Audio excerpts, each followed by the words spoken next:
God have mercy upon us. With this boy Sebbo. Someone. Young boy. Young boy, I'm talking to you. City boy. Whatever. You have to have capacity. I'm looking to my friend Stella and she told me that she lives around this area. Yeah? Did you go there again?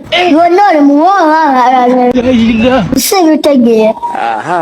but you know I'm Stella. Anyway, let me first call her. Connecting. Oh, Stella, how are you? I found here a certain boy who's shabby. Like, I've told him to direct me where you live.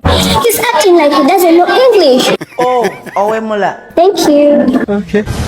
Hello. Wanji? Stella!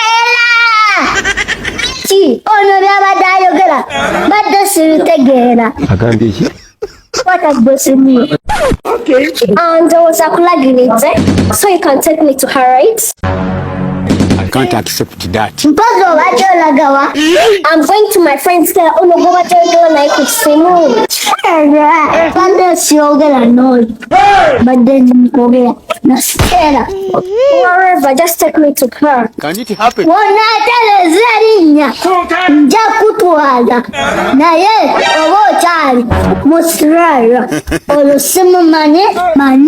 Stella. Okay, Stella.